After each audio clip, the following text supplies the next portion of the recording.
Olá, queridos, Deus abençoe você, Deus abençoe sua família, sua vida. Estamos aqui de volta, Pastor Sérgio, esse amigo que vos fala. E se porventura você ainda não se inscreveu no canal, se inscreva, ative o sininho de notificações, deixe o seu like, para que todas as vezes que colocarmos um vídeo, trazer uma reflexão, você receba em seu aparelho, seja edificado e abençoado e possa abençoar outros também. Eu quero orar com você, porque tudo começa bem quando começa com oração. Você já orou hoje? Você já levou a Deus uma palavra de oração? Então ore comigo. Esse é o seu momento. Essa é a sua hora. Deus, em nome de Jesus, queremos te louvar pela bênção da oração, pela liberdade de poder estar aqui falando contigo. Eu oro por essa pessoa que comigo ora também. Abre as portas desse momento para esta vida. Aceita e considera a oração deste seu servo, desta sua serva, em nome do Senhor Jesus, independente do credo religioso dessa pessoa, seja ela alcançada por ti, meu Deus, com graça e poder, em nome de Jesus. Você que crê, diga amém. Muito bem, eu quero iniciar essa reflexão fazendo uma pergunta para mim e para você. Qual a realidade da sua vida hoje? Qual é o cenário em que você se encontra hoje, em pleno século 21, qual é a realidade da situação que você está vivendo? Seja ela boa ou ruim, esteja você no alto dos montes ou nos vales da vida, qual a circunstância que você está vivendo hoje? E dentro dessa pergunta, à luz da palavra de Deus, quero deixar para mim e para você, para nós, algumas lições preciosas que Jesus nos deixa ao encarar a vida com realidade, com transparência, sem arrudeios, com franqueza, como ela nos apresenta. Que às vezes a gente quer mascarar a vida, já percebeu isso? De vez em quando a gente quer fazer alguns arrudeios, a gente quer interpelar a vida com contratempos, mascarar, fazer de conta, fingir que não está acontecendo isso, fingir que não está acontecendo aquilo. Mas Jesus nos dá uma receita. Ele vai nos ensinar como nós devemos nos portar diante da realidade da vida, esteja ela nos trazendo bons momentos ou maus momentos, esteja ela nos trazendo tristezas ou alegrias, esteja ela nos confrontando ou não. Jesus vai nos trazer lições maravilhosas e lições que vai nos fazer vencer toda e qualquer circunstância da vida. A primeira pergunta, a primeira questão em pauta em relação à realidade da vida que vivemos hoje é: que realidade eu e você estamos vivendo? Estamos vivendo um tempo de censura ao que é certo? Será que você está vivendo esse tempo? Será que estamos vivendo um tempo onde as pessoas estão limitando nós fazermos aquilo que é certo? Será que é esse tempo aí que estamos vivendo? E se formos olhar direitinho, estamos vivendo uma realidade que é um fato. Estão colocando censura no que diz respeito àquilo que é certo. Exemplo, estão nos confrontando e dizendo que a igreja não é algo essencial, não é? Você está vendo aí, né? A mídia e enfim o governador está colocando estampado aí que a igreja não é algo essencial, ou seja, está nos limitando a fazer aquilo que é certo. Como Jesus se deparava diante dessa situação? Ou quem sabe alguém está limitando você a fazer aquilo que é certo em alguma outra área? Como Jesus se comportaria vivendo essa realidade que eu e você estamos vivendo hoje? Lucas capítulo 6, versículo 12 vai dizer a seguinte expressão: num daqueles dias, Jesus saiu para o monte a fim de orar e passou a noite orando a Deus. O texto sagrado diz, num daqueles dias. Que dias eram esses que Jesus estava vivendo? Se você ler o contexto desse texto, no capítulo 6, versículo 1, Jesus ele é confrontado por alguns fariseus, porque Jesus passava por algumas lavouras de cereais e os seus discípulos começaram a colher, começaram a comer, a debulhar espigas, e os fariseus começaram a repreender ele, a falar com ele que não era permitido fazer aquela colheita e se alimentar no sábado. Jesus responde: vocês nunca leram o que fez Davi? Quando eles e seus companheiros estavam com fome, entrou na casa de Deus tomando pães, o pão da presença, comeu o que apenas os sacerdotes era permitido comer, deu também aos seus companheiros. Então disse Jesus: o Filho do Homem também é Senhor do sábado. Você vai observar que eles censuram Jesus, limitam Jesus de fazer algo que diante de Deus era justo fazer. E Jesus vai interpelar eles e perguntar lá na frente: que é mais válido diante de Deus? O matar a necessidade do corpo, ou seja, o se alimentar, ou o preservar o sábado? Jesus está dizendo: a vida é melhor do que qualquer tradição. A vida é superior a qualquer tradição religiosa. Então você vai observar que Jesus também vive um momento de censura. Mas o texto sagrado vai falar que ao invés dele ficar batendo de frente, ele vai orar. O texto sagrado vai nos mostrar que num daqueles dias, esses dias que Jesus estava vivendo, era um cenário de política, era um cenário de um puxa para cá, outro puxa para lá. E, na verdade, os fariseus não estavam visando a condição da lei, o zelo da lei, eles estavam politicando, na verdade. Para você ter uma ideia, até as pessoas que eles iam ganhar para Deus, que na verdade não é para Deus, eles iam fazer um proselitismo. Era o tipo de uma evangelização onde eles conquistavam as pessoas não para Deus, mas para si, ou seja, para compor o seu grupo de religiosidade.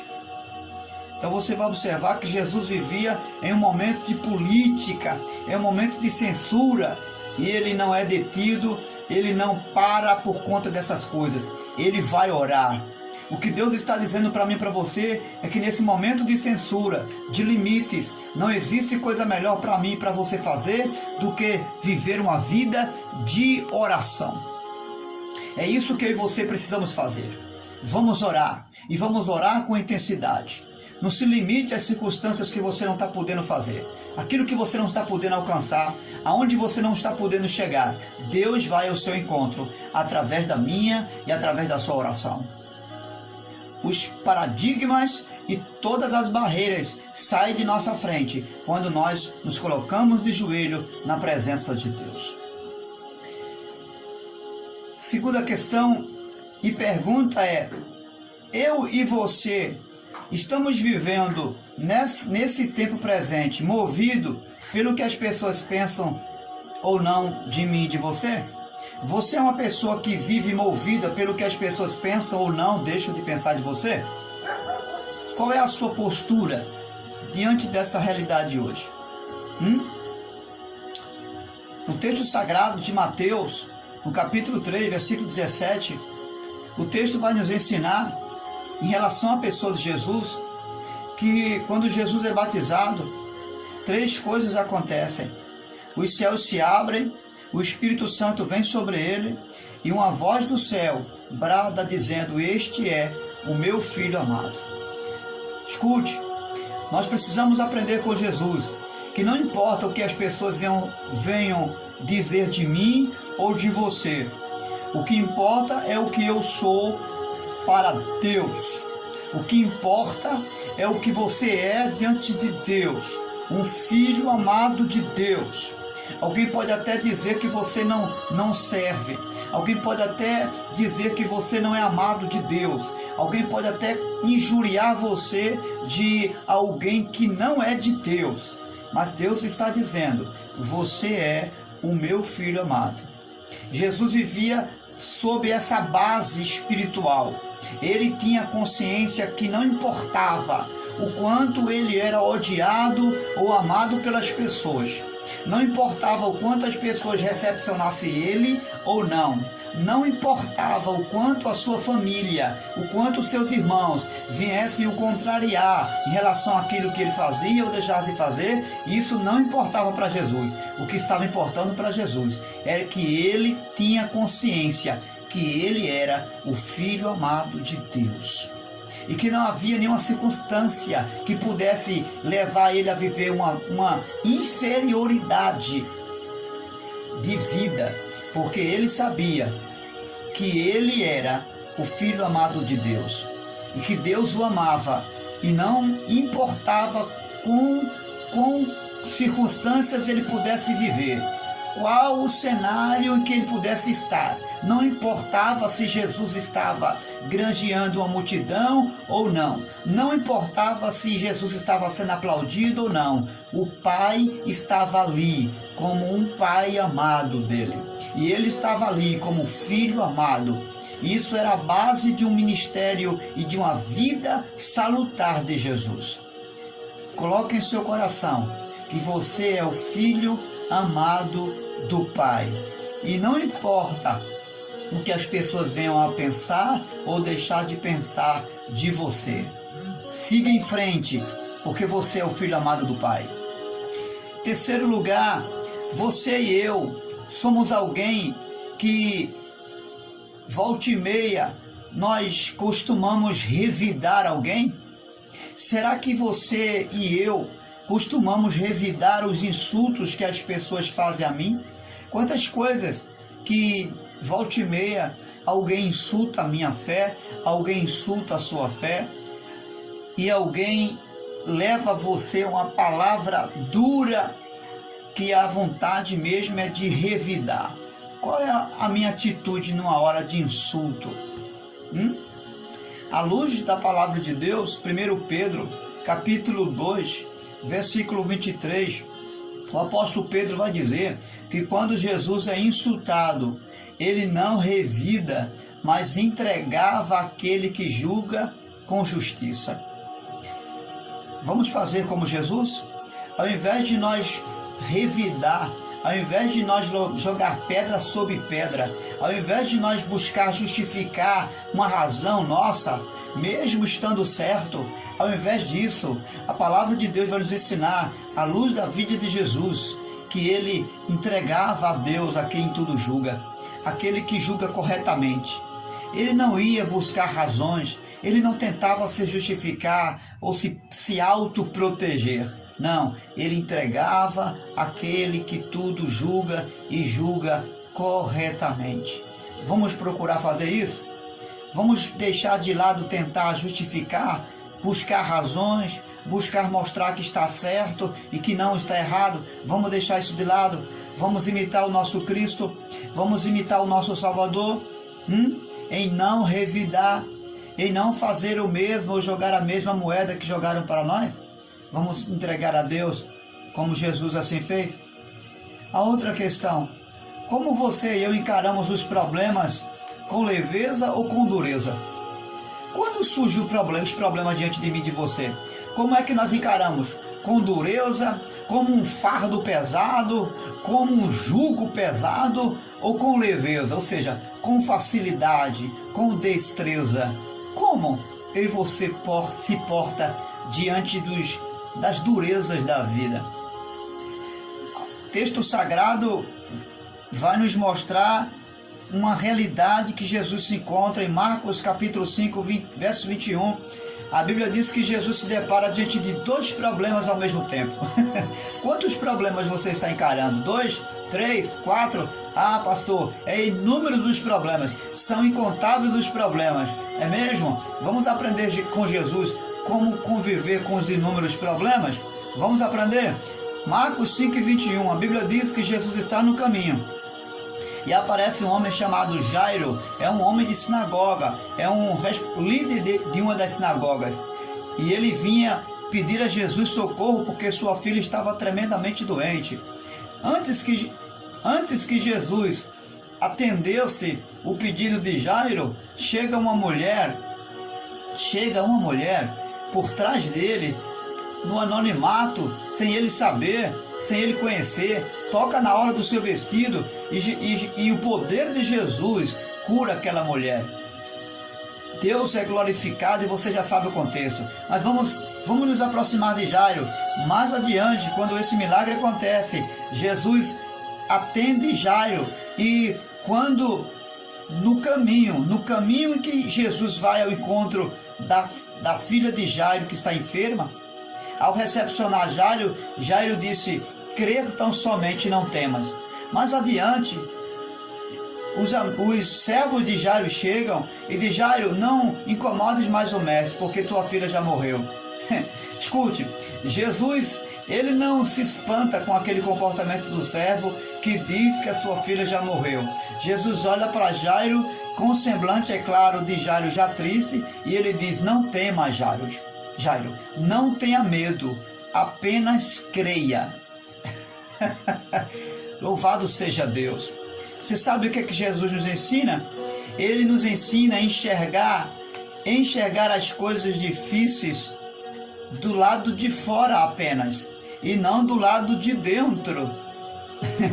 Jesus, ele enxerga os problemas apenas do lado de fora e não do lado de dentro dele. E esse é o segredo de Jesus encarar as coisas de forma muito leve, sem fardo, sem jugo pesado. Esse é o método que Jesus usa para enxergar as coisas, a vida dura, as coisas de ordem de natureza impossível, muito fácil. Porque ele não vive os problemas exteriores dentro dele. Ou seja, os problemas que estão do lado de fora, ele não traz para dentro dele. Pelo contrário, ele administra os problemas que estão do lado de fora através de uma vida de leveza, de uma vida de poder que ele já vive no seu interior. Você percebe agora porque nós muitas vezes vivemos uma vida de jugo e de fardo pesado, mesmo estando ao lado de Jesus? Porque nós não estamos fazendo como Jesus fazia. Nós não estamos encarando as coisas do lado de dentro para fora. Nós estamos enxergando as coisas do lado de fora para dentro. Ou seja, estamos trazendo os medos e os fardos, os problemas que estão do lado de fora, estamos trazendo para dentro de nós. Ao invés de vivermos um problema, estamos vivendo dois problemas. O primeiro é enxergar eles do lado de fora. E como se isso não bastasse, estamos trazendo esse problema para o nosso interior.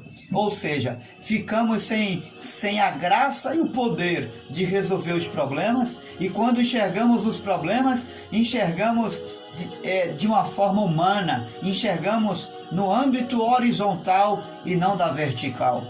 Jesus não tinha um olhar para os problemas do interior para fora, não. Ou melhor, do exterior para dentro. Ele olhava os problemas de dentro para fora. Por isso que os problemas não conseguiam entristecê-lo. Por isso que os problemas não conseguiam vencê-lo. Por isso que tudo que Jesus enfrentava, seja qual fosse a sua realidade de vida, era a um nível espiritual. Ele enxergava com os olhos espirituais. E esses olhos, essa forma de enxergar a vida, levava Jesus a viver os problemas com facilidade, a lidar com os problemas sem nenhuma dificuldade, porque ele não vivia esses problemas dentro dele. Comece a partir de hoje mudar esse seu comportamento, que eu e você venhamos a viver a realidade do nosso viver de forma leve, de forma tranquila, de forma consolidada com o que Jesus fazia. Uma outra pergunta: qual é a realidade da sua vida e a minha hoje? Você vive esperando o favor dos outros? Você é alguém que vive dependendo de que os outros façam algo para você? Você está vivendo essa realidade? Você vive esperando o favor dos outros? Qual a sua resposta? Ou você vive em função de agradar A ou B, ou em função de fazer a vontade da multidão? Qual a sua realidade hoje? Qual a sua perspectiva de vida em todos os aspectos? O que você faz é para agradar A, B, é para chamar a atenção da multidão? O que você faz está ligado? Qual é a motivação daquilo que você faz? Qual é a razão? Qual é a circunstância que leva você a fazer ou deixar de fazer, ou viver ou deixar de viver a vida? O texto sagrado em João, no capítulo 6 e versículo 38, Jesus vai dizer uma expressão bem interessante. Ele disse que veio para fazer a vontade do Pai. Tanto a mãe de Jesus quanto os irmãos vão atrás de Jesus. Ele está dentro de uma casa, cultuando, ensinando. E chamam ele e dizem: olha, tua mãe e teus irmãos estão te chamando. E Jesus manda um recado: olha, minha mãe, meu pai, meus irmãos são aqueles que fazem a vontade de meu Pai que está nos céus. Jesus está dizendo que ele tem um compromisso, e um único compromisso com o Pai. Que o compromisso dele é com aqueles que fazem a vontade do Pai. Observe que Jesus ele tem um linear de vida. Ele inclina-se para uma única pessoa, não para a multidão, não para A, para B. Ele não está preocupado em função, vivendo em função de agradar a mãe, pai e irmãos. Não, ele vive em função de agradar uma única pessoa, a vontade de Deus.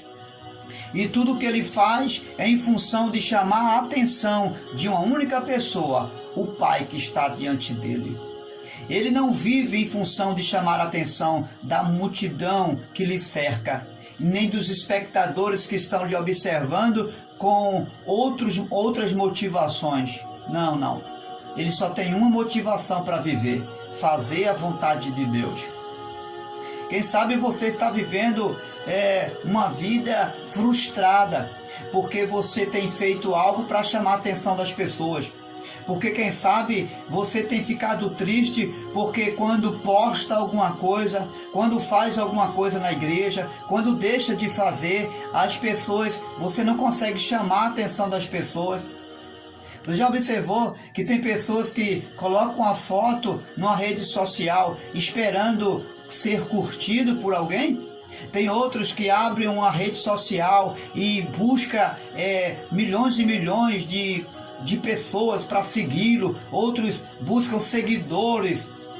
E isso afaga, isso traz uma certa massagem para o coração de muita gente. Você observou que isso tem levado muita gente a viver como uma função disso? Tem pessoas que não conseguem viver em função de outra coisa, senão em chamar a atenção do outro. Isso é uma doença. Eu não estou nem aí se o vídeo que eu posto, se uma mensagem que eu deixo numa rede social, se uma mensagem que eu coloco, ou se uma foto, ou se uma informação que eu posto, se alguém está lá curtindo, se alguém disse alguma coisa ou deixou de dizer, ou falou alguma coisa contra o que eu esperava, eu não estou nem aí. Sabe por quê? Porque eu não vivo em função dos aplausos e do que as pessoas acham, vão deixar de enxergar meu respeito, querido. Eu vivo em função de agradar a Deus e de fazer a vontade dele. Ou seja, eu tenho um delinear, eu tenho um único para agradar. Eu não vivo em função de agradar multidão, eu vivo em função de agradar uma única pessoa, o meu Senhor Jesus Cristo. É isso que importa para mim.